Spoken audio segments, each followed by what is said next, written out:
Okay, so I don't usually post on YouTube. I think this is my first video, but I just like to put something out there. So recently my YouTube views exploded into this wall of a bunch of people or professionals just guaranteeing you like a 100, 300, even 500 point increase on your SAT. And it just seems kind of ridiculous to me. Like everybody learns differently. And like if you have this guide or a PDF or just whatever you're using, you can't guarantee anything. And there's no definite strategy when it comes to studying. So it just seems kind of skeptical. And like as someone who took the digital SAT last year, I had my own way of studying, and personally, I didn't spend any money or like ask for a tutor. I just kind of found my way online or on YouTube, and then eventually I worked up to my score that I have today. And I decided it could maybe be a breath of fresh air to see an honest and a simple perspective of just how I went from nothing and doing pretty bad on my PSAT to getting a 1560 eventually. So yeah, when I first heard that I was going to be taking the digital SAT, one of the first generations of the beta testers for College Board, as we called it, I was a bit confused because we would have to standardize the scores. Let's say the digital was harder, then maybe people who apply with paper have an advantage over if you apply with digital. And the colleges don't know what the standard is for digital yet. Well, we eventually got that confusion over. And how I ended up studying for it, since like a lot of the people haven't actually taken the digital yet, so you can't trust like these experts online, supposedly experts, because like nobody's actually taken the official digital SAT yet. So I ended up using Blue Book as my first choice for studying. And other than that, I had some other online guides, like I used some Princeton Review questions or Kaplan questions. And I used a lot of Khan Academy. Those are all great because they set the standard for higher, more difficult questions. And if you can figure those out, it's a breeze when you actually take the SAT. Before I start talking specifically about what I did for every single section, I recently heard about really good resources and also resources that I used in the past, and I just like to put them here. The number one resource that you should be using and what everybody should be using right now is the SAT question bank, like officially posted by College Board. It's used for educators, but we all have access to it. And when you go on the website, you can find like 3,000 plus official College Board questions, which you can do for practice. And if you go to satsuitequestionbank.collegeboard.org/digital/search, you can go and click on reading or reading and writing or math, and you'll see that there's four different types of question for reading. There's information and ideas, craft and structure, expression of ideas, and standard English conventions. And then for math, there's also four types of questions: algebra, advanced math, problem solving, and data analysis, and geometry and trigonometry. And with these categories, and along with all of the questions you can specifically find in each, you can see where your weaknesses are and you can see where you want to improve. And they're also all like officially by College Board, and you'll be able to find all of them online. And it's a ton of questions. And then for diagnostic tests, just like practice tests, other than using Blue Book and official past SATs, you can also take a look at this thing called Sonos.com. It's like a great digital SAT simulator, and it's one of the best diagnostics you can use.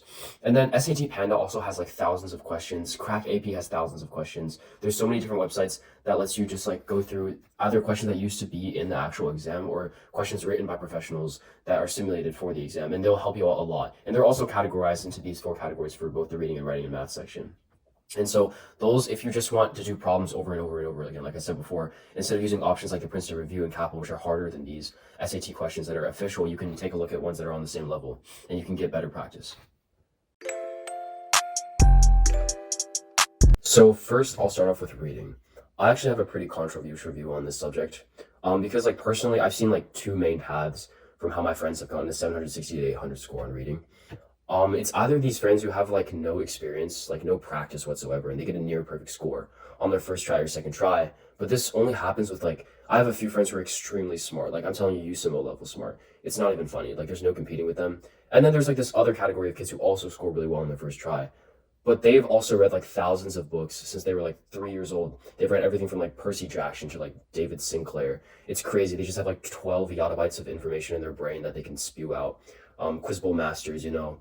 Yeah, so like those are the kids who get a great score on their first try, and they're just like kind of built to do the reading section, I feel like. And then like the other category of kids who end up scoring like a 760 to 800 are kids who are like book smart, you know, they do pretty well in classes. They have like decent amount of knowledge, but then they come in and they don't do great on their first try. So then they like study, they do a shit ton of practice problems, and eventually their score goes up to what, like a 760, maybe a 790, somewhere in that range. But personally, I was in that second category, the book smart category, and I kind of had to make my way around not having, you know, an inherent talent when it comes to SAT reading, because I do believe that when it comes to these problems where you can't use a formula or there's like not a specific logical pathway to solve a problem, you're literally just reasoning. Like you're just looking at the text, thinking this one makes sense, this one doesn't make sense. You can't learn that. Like, of course, you can do a bunch of practice problems and maybe you can get better at like doing the test, like being a better test taker. But there's no like SAT math formulas you need to know. There's no grammar rules. It's just being able to do this process of elimination in your head, being able to understand these like complex relationships within the text. And like it's not something you can learn. So for reading, what I would recommend, or at least what I did, was just do a ton of practice problems. I would recommend the Princeton Review in Kaplan, and you don't have to buy these, by the way. Like there's a lot of ways to get practice problems. You have websites like Crack AP, which you can get a ton of practice problems on. You can obviously get a free trial from the Princeton Review or Kaplan, and you can borrow books, which is what I did from my friends. And like you don't need to spend hundreds of dollars on tutoring or like buy these crazy expensive textbooks. and just practice problems are everywhere online. And what I did was I did every single problem I could take my hands on, like every single hard problem, because you don't want to be repeating the easy ones over and over again. That's not going to get you anywhere. I did all the hard ones, and I made sure there was always a solution to the problem that I was doing, because if there's no solution, you're not really getting anywhere. And I read all of the solutions. I made this little Google Doc, and then I put all of the problems that I was struggling on, and I pasted the solutions under them. And then like a few days before the test, I just kind of like scrolled through, went through all of them, and then I realized I really sucked at the specific type of problem, and I just found more of them on those websites that I was using, and I just kept doing those over and over again. I would just recommend doing a bunch of problems, like as many as you can if you're struggling on the reading section. Personally, I don't think reading like historical text or reading more in general is going to help, because that's not worth your time. Like I said before, you can obviously get more reading comprehension, but in the end, it's more of like how you logically think when it comes to the reading section, especially now that it's in like the shorter paragraphs. You don't necessarily have to like understand these complex relationships between the first, the third, or the fifth, or the seventh paragraph. It's just one section of text that you have to know.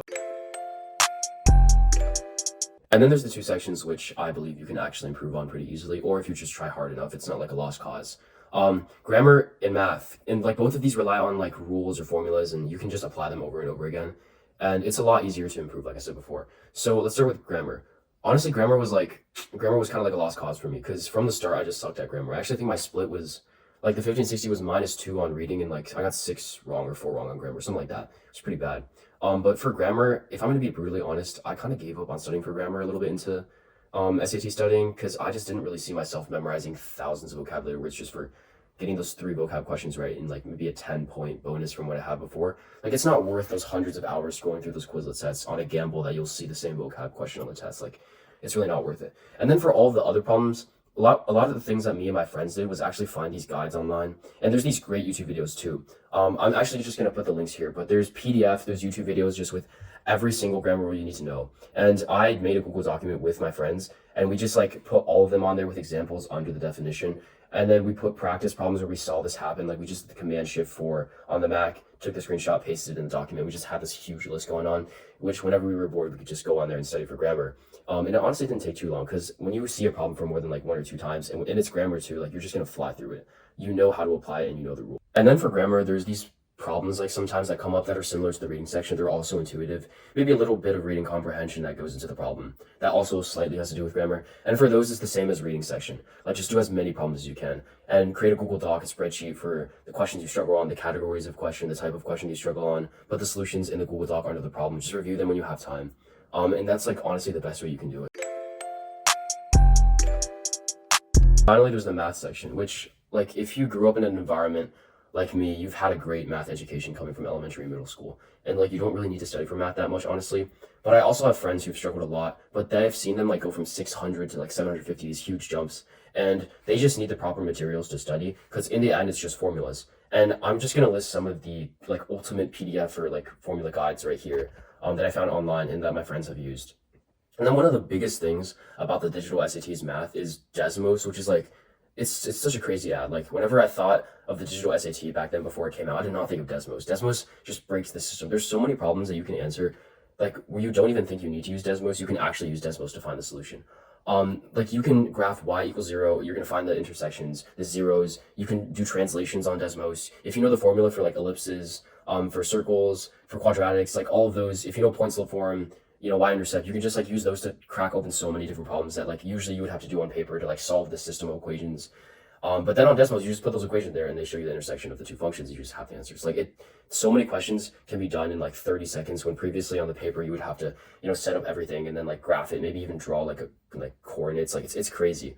And I'll attach a video here that I found for Desmos that literally shows you all of the formulas that you'll need, and like all of the ways that you can use Desmos to crack the questions that College Board gives you. It was really helpful. And math is definitely the easiest section to improve on. Now that I listened to my recording, I honestly don't think this video was like extremely helpful, but to be fair, it is what the title said. I would give a brutally honest opinion of how I studied for the SAT. But the last thing before I go, I would probably tell you how I studied for, like how long I studied, when I started studying, how many times I took the SAT. So I took the SAT once. It was last year. I think it was one of their first rounds of digital. I don't remember the exact date. And I got a 1560. The split was a 760 reading and an 800 math. And if I were to give you advice on when to start studying, I would say either do it sophomore year summer, like going into junior year, and then like take a little gap during the school year from studying, maybe study during the holidays a little bit. And then like the main portion of studying should be during summer going into senior year. This might be a little like controversial compared to what you've heard from other people, but in my opinion, like I just can't balance schoolwork and SAT at the same time. Because like schoolwork is something I can just finish. Like I'm done with it in 2 hours.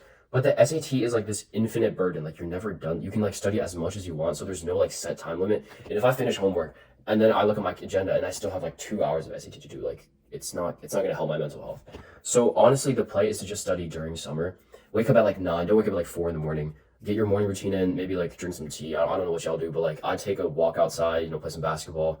Eat a great breakfast. I'll probably like scroll some reels, if I'm gonna be honest. And then like before I start studying, sometimes what I actually did was I just stared at the wall. Like I would just stare at this wall over here for like 3 minutes to the point where my brain's so dopamine deprived that like the best entertaining option for me is to start studying for the SAT. Like it sounds like a good, like an entertaining option for my brain, which is sounds insane, but like it works if you try doing it. It works. And I studied for like an hour a day, I would say. Probably I took breaks, probably an hour and 30 minutes, and I only did it in the morning, like sometimes in the afternoon, but most of the times in the afternoon I was just like going out with my friends and stuff like that. Like I didn't take it too seriously, to be honest. But like the main things that you want to be doing is having a consistent study schedule during the summer. You want to be taking practice tests like at checkpoints, maybe every 2 weeks, every week. Back when I had it, we had a limited amount of blue book tests you could take, so I had to like ration them out. I'm not sure how it works now, if there's like standardized college board tests that are at an unlimited surplus maybe. But like just take a full length test, like pretend that you're actually in the room, get a water bottle, get your like ID out, whatever you want to do to simulate it. Take a full length test to see how you do. And then based on how you do, you read all the solutions to the problems you got wrong and then just adapt to that, maybe change. Maybe you want to emphasize math next week or the specific geometry type question on math. I don't know. But like you want to just kind of like adapt your way through the studying process. And a week before the test, I just like crammed as hard as I could. Like I know everybody says don't cram, but I'm pretty sure everybody crams anyways. Because like who doesn't cram when they're nervous, right? The best advice I could give you is not to do it the night before. That's it. But like other than that, it's so worth it to just be throwing this information into your brain, but like a week before, 7 or 6 or 5 days before, because that's when it sticks for me. Like it's gonna leave my brain like 30 minutes after the test, but like during those 2 hours of the test, like I have everything in my brain. That's all I need. And like after I took it that one time, I was just like, yeah, I'm not putting myself through this again. Yeah. So that's my entire experience. If you have any questions or if you think this video was really bad or any criticism, like anything else you want to hear from me, just put them down in the comments. It's my first video anyways. And yeah, peace.